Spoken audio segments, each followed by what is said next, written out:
இந்த தட்சிணாய புண்ணிய காலம் தான் ஆடி மாதத்தோட தொடக்கம். அதில் வரக்கூடிய அமாவாசை ரொம்ப ரொம்ப முக்கியம். ஏன் அப்படின்னா நம்மளுடைய முன்னோர்கள் மேலே அவர்களுடைய இருட்டு உலகத்தில் இருந்து நம்மளை பார்ப்பதற்காக புறப்படுவார்களாம் இந்த ஆடி மாதத்தில் தான், அதுவும் அமாவாசை வரக்கூடிய காலத்தில். அப்போ அந்த அமாவாசை அன்று அவர்களுக்கு நம்ம திதி தர்ப்பணம் கொடுத்து விரதம் இருந்து வழிபாடு பண்ணும்போது நம்ம ஜாதகத்தில் இருக்கக்கூடிய அனைத்து வித தோஷங்களும் தடைகளும் தாமதங்களும் விலகும். அந்த நாமயோகம் அன்று நம்ம யார் ஒருவருக்கு தானம் கொடுக்கறது, பரிகாரம் செய்கிறது, இந்த மாதிரி விஷயம்லாம் பண்ணும்போது அது அதீத பலனை கொடுக்கும், பன்மடங்கு பெருக்கி கொடுக்கும். முடிந்தவர்கள் திதி தர்ப்பணம் கொடுங்க, முடியாதவர்கள் எள்ளும் தண்ணியுமாவது இறைங்க. ஏன் எள்ளும் தண்ணி இறைங்க அப்படின்னு சொல்கிறேன்னா,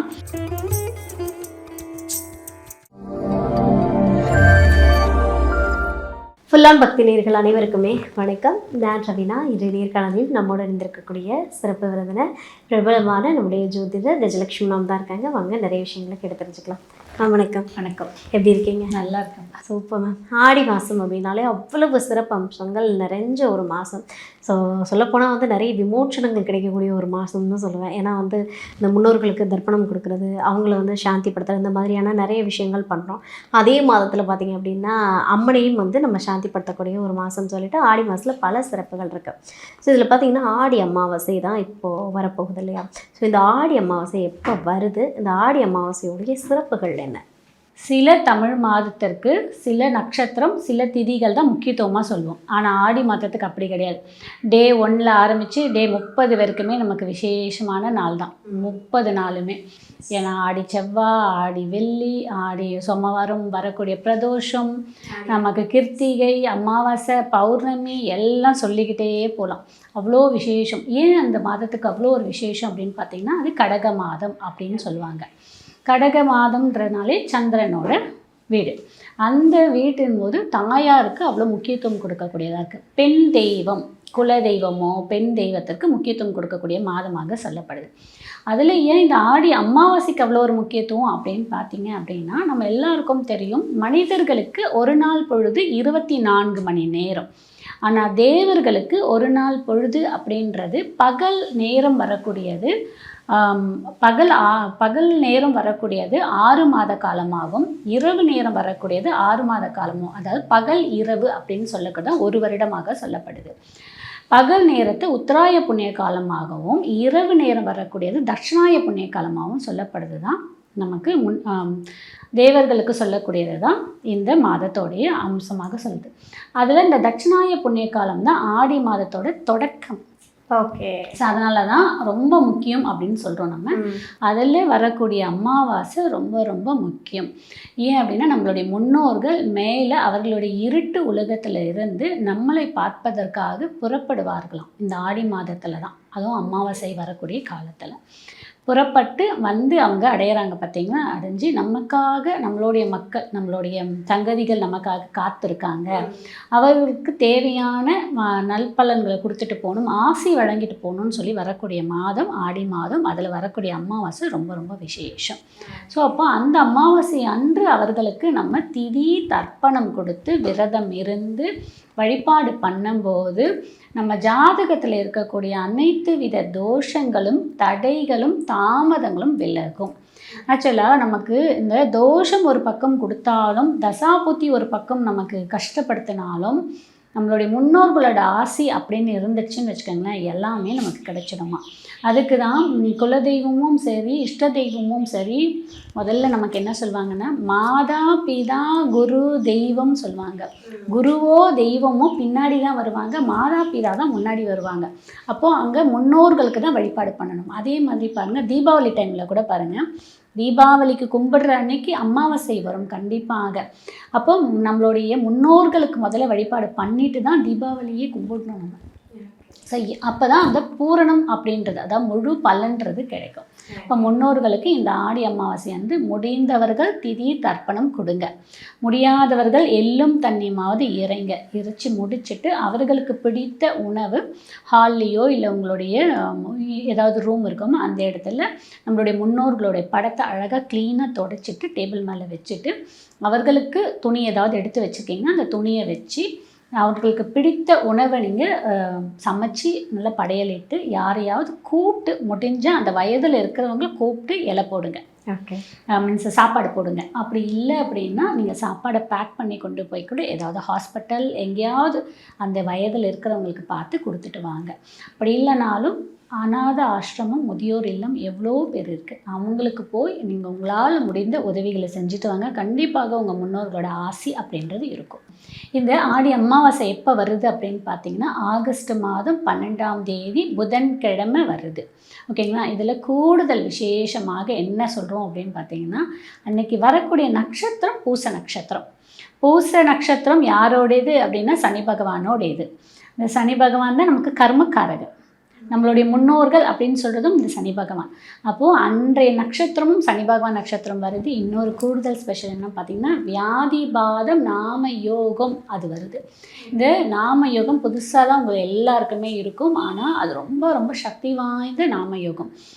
என்ன அப்படின்னு பார்த்தீங்கன்னா அந்த நாம யோகம் அன்று நம்ம யார் ஒருவருக்கு தானம் கொடுக்கறது, பரிகாரம் செய்கிறது, ஓமம் வளர்த்துறது, இல்லை இந்த மாதிரி திதி கொடுக்கறது, இந்த மாதிரி விஷயம்லாம் பண்ணும்போது அது அதீத பலனை கொடுக்கும், பன்மடங்கு பெருக்கி கொடுக்கும். அன்றைய தினம் நல்ல காரியம் மட்டும் செய்யக்கூடாது. இந்த வியாதிபாதம் நாம யோகம் வரக்கூடிய நாள் நல்ல காரியம் மட்டும் செய்யாமல் இந்த மாதிரி விஷயம்லாம் பண்ணும்போது அது பன்மடங்கு நமக்கு பலனை ரெட்டிப்பாக்கி கொடுக்கும். ஓகே. ஸோ அன்னைக்கு அப்போ ஆகஸ்ட் நமக்கு 12ஆம் தேதி புதன்கிழமை பூச நட்சத்திரம் வியாதிபாத நாம யோகத்தோட ஆடி அமாவாசை இணைந்து திதியும் வருது.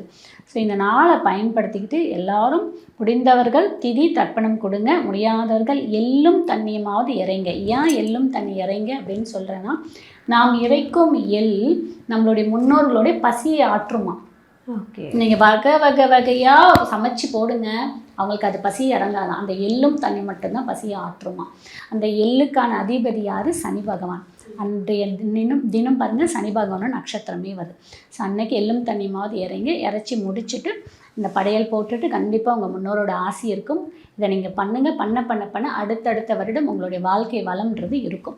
முடிஞ்சால் கோவில் குளம், முக்கியமான கோவில் குளம்லாம் இருக்குல்ல, அந்த ராமேஸ்வரம், சேத்து சமுத்திரம், இல்லை புண்ணிய நதிகள் ஸ்தலம்லாம் இருக்குது, அங்கெல்லாம் போய் நிறைய பேர் திதி தர்ப்பணம் கொடுப்பாங்க. முடிஞ்சவங்க அங்கே போய் கொடுங்க. முடியாதவர்கள் நம்ம சென்னையிலேயே அதற்கான ஒரு கோவில் இருக்குது. ராமேஸ்வரத்திற்கு இணையான ஒரு கோவில் இருக்குது. ஓகே. மப்பேடு மேமம் அப்படின்னு சொல்லக்கூடிய ஒரு ஊரில் அமிர்தகடீஸ்வரர் சிவபெருமான் சுயம்புவாக வந்த கடவுள் அமிர்தகடீஸ்வரர், அமிர்தாம்பிகை அவங்க அங்கே இருக்கக்கூடிய சிவன் கோவிலில் தீர்த்த வாரி என்னன்னு பார்த்தீங்கன்னா அக்னி தீர்த்தம். நம்ம ராமேஸ்வரத்தில் இருக்கக்கூடிய தீர்த்தம் அக்னி தீர்த்தம். அதே மாதிரி இங்கே இருக்கிறவங்க அங்கேயும் போய் நீங்கள் தீர்த்தவாரியில் நீங்கள் நீராடிட்டு நீங்கள் திதி தர்ப்பணம் அந்த கோவிலுக்குள்ளேயே கொடுக்கலாம். கொடுத்து முடிச்சுட்டு வாங்க. கண்டிப்பாக உங்கள் வாழ்க்கை, தொழிலில் இருக்கக்கூடிய முடக்கம், உங்கள் வாழ்க்கையில் இருக்கக்கூடிய முடக்கம், உங்களுடைய பொருளாதாரம் ஏற்றம், முக்கியமாக முன்னோரோட ஆசி கிடைச்சதுன்னா உடல் ஆரோக்கியம் நல்லாயிருக்கும். ஓகே. அற்புதமா. அதாவது ஒரு ஆடி அமாவாசை பல அற்புதங்களை நிகழ்த்தும் அப்படின்றது நீங்கள் சொல்கிறதுலேருந்தே தெரியுது. இதில் எனக்கு ஒரு சின்ன சந்தேகம். இப்போ ஏன் பொதுவாகவே கடலில் போய் நம்ம தர்ப்பணம் கொடுக்குறோம், இதுக்கும் அந்த ஆன்மீகத்துக்கும் என்ன தொடர்பு இருக்கு மேம்? அதுலேயும் ஏன் இந்த ஆடி மாதம் அப்படி சொல்கிறேன்னா, கடகராசி கடல் சார்ந்த இடம் அப்படின்னு சொல்கிறாங்க. ஒன்று ஏன் கடலில் போய் நம்ம நீராடுறோம் அப்படின்னா, நம்ம நீராடி அந்த தீர்த்தவாரி சொன்னோம் பார்த்தீங்களா, தீர்த்தவாரிக்கு புண்ணிய ஸ்தலம் ஒன்று இருக்குது. இப்போ நான் ராமேஸ்வரம் சொன்னால் அது அக்னி ஸ்தலம். ஸோ அக்னி ஸ்தலத்தில் போய் நீங்கள் நீராடிட்டு நீங்கள் தர்ப்பணம் கொடுக்கும்போது அதனுடைய பலன் வேறு மாதிரி இருக்கும். ஸோ முன்னோரை நினச்சி நம்ம பிண்டம் வைக்கிறோம் பார்த்தீங்களா, அந்த பிண்டத்தை இங்கே கரைக்கும் போது அது அவர்களுக்கே போய் சேர்வதாக சொல்லப்படுது. இதை விட ஸ்பெஷல் நீங்கள் சேது சமுத்திரத்தில் பண்ணிங்கன்னு வச்சுக்கோங்களேன், அங்கே உங்களுடைய பித்ரு லோகமே இருக்கக்கூடிய இடம் தான் கடலே இருக்குமா. அந்த வழி வாசல் சொல்கிறோம் பார்த்தீங்களா, பித்ருலோகம் இருக்குது. அதனால் நீங்கள் அங்கே கொடுக்கும்போது டேரெக்டாக அங்கே முன்னோர்களுக்கே போய் சேரும்னு சொல்லப்படுது. அந்த மாதிரி ஒவ்வொரு புனித நத்துக்கு ஒவ்வொரு பரமுறைகள் இருக்குது. முடிந்தவர்கள் அப்படி பண்ணலாம், முடியாதவர்கள் இப்படி பண்ணலாம். ஏன்னா சாட்சி நம்ம பித்ரு கொடுப்பதற்கு 2 காரணம். 2 பேர் சாட்சியாக இருக்கணும். ஒன்று சூரிய பகவான், பித்ருக்காரகர். இன்னொன்று சந்திர பகவான். கடல் எடுக்க இடம் நீர், சந்திரன். அதனால் அவங்கள சாட்சியாக வச்சு நம்ம கொடுக்குறோம். ஓகே, சூப்பர்மா. ஸோ முன்னாடியெல்லாம் பார்த்திங்க அப்படின்னா இந்த தானம் கொடுக்குறது ஆண்கள் மட்டும்தான் கொடுக்கணும் அப்படின்வாங்க இல்லையா. ஸோ இப்போ நிறைய பேர் சொல்கிறாங்க பெண்களும் கொடுக்கலாம் அப்படின்னு. இப்போ ஒருவேளை பெண்கள் இந்த மாதிரி ஆடி அமாவாசை வழிபடுறாங்க அப்படின்னா என்ன மாதிரி அவங்க பெண்கள் வழிபாட்டை எடுத்துக்கலாம்? இல்லை, பெண்களும் தாராளமாக பித்ரு கர்மா கொடுக்கலாம். அவர்களுடைய பெற்றவங்களை நினச்சி கண்டிப்பாக கொடுக்கலாம். இல்லை நாங்கள் மாமியார் வீட்டில் இருக்கோம், அவங்க அலோவ் பண்ண மாட்டேன்றாங்க அப்படின்னு சொல்கிறவங்க முடிஞ்ச எள்ளும் தண்ணியும் இறங்க. நான் இறைச்சிட்ருக்கேன். நான் அதுதான் சொல்கிறேன், நான் செஞ்சிட்ருக்கேன். நான் ஒரு விஷயம் சொல்கிறேன் அப்படின்னா நான் செய்யாமல் எதையுமே சொல்ல மாட்டேன். கிட்டத்தட்ட ஒரு 12-13 வருடமாக நான் எள்ளும் தண்ணி இறைச்சிட்ருக்கேன். இறைச்சிட்டு நான் பித்ரு கர்மா பண்ண மாட்டேன், பட் எள்ளும் தண்ணியும் இறைச்சிட்ருக்கேன். இறைச்சி முடிச்சுட்டு எங்கள் பெற்றவங்களுக்கு என்ன பிடிக்குமோ அதை சமைச்சு வஸ்திரம் வச்சு நான் படித்து தானம் கொடுப்பேன். தாராளமாக அதை பண்ணலாம். நீங்கள் உங்கள் மாமியார் வீட்டில் இருக்கீங்க, வேறு ஒரு இடத்துல இருக்கீங்கன்னா கூட உங்கள் அப்பா அம்மாவோட ஃபோட்டோ டேபிள் மேலே வச்சு அவங்களுக்கு பிடித்த உணவை நீங்கள் பண்ணலாம். இல்லை நான் வந்து எள்ளும் தண்ணியும் கூட என்னால் இறைக்க முடியலன்றவங்க நீங்கள் இந்த மாதிரி சமையல் பண்ணி முடிச்சுட்டு பண்ணலாம். படையல் போட்டு யாருக்காவது தானம் கொடுக்கலாம். இன்னொரு முக்கியமான விஷயம் என்னென்னு பார்த்தீங்கன்னா, அந்த அமாவாசை அன்று ஈவினிங் 6 மணிக்கு, அதாவது 5:45 நீங்கள் 2 தீபம் ஏற்றி வச்சுன்னா வாசலில். ஓகேங்களா? அதே மாதிரி உங்கள் மறைந்தவர்களுடைய ஃபோட்டோ வச்சுருப்போம் பார்த்தீங்களா, அங்கே கண்டிப்பாக சாயந்தரம் தீபம் ஏற்றணும். இது ஏற்றும் போது அந்த இருள், அந்த ஈவினிங் மேலே நமக்கு இருள் இருக்கும், அந்த இருள் போக்குறது அந்த தீபம் மட்டும்தான். நீங்கள் ஏற்றி பாருங்கள், உங்கள் வாழ்க்கையில் இருக்கக்கூடிய இருள் அனைத்துமே நீங்கும். தாராளமாக பெண்கள் செய்யலாம். எள்ளும் தண்ணியும் இறைக்கலாம், பித்ரு கர்மாவும் பண்ணலாம். கணவன் இருந்தாலும் பண்ணலாம். நம்ம பெற்றவங்களுக்கு நம்ம பண்ணுற கடமை பண்ணலாம். இல்லை உங்களுக்கு முடியல, மனசுக்கு ஒப்பலை, உங்களுடைய மாமியார் மாமனார் ஒத்துக்கலன்னு சொல்கிறவங்க எள்ளும் தண்ணி இறங்க. இல்லை எங்களால் அதுவும் முடியலைங்க, உணவு சமைச்சு படைச்சிட்டு தானம் கொடுங்க. கண்டிப்பாக அதற்கான பலன் கிடைக்கும். Super ma'am, super. ஸோ இந்த ஆடி அமாவாசையில் வந்து வழிபாடு பண்ணுறது அப்படின்றது ரொம்ப சிறப்பான ஒரு விஷயம். இன்கேஸ் வந்து இந்த முன்னோர் வழிபாடு வந்து ஆடி அமாவாசையில் பண்ண முடியல அப்படின்னா நிறைய பேர் வந்து பயமுறுத்துவாங்க. என்ன அப்படின்னா, நீங்கள் ஆடி அமாவாசையில் பண்ணலை அப்படின்னா உங்களுக்கு வந்து சாபம் வரும், இல்லைனா தோஷம் வரும் அப்படின்னு சொல்லுவாங்க. அதெல்லாம் உண்மையா?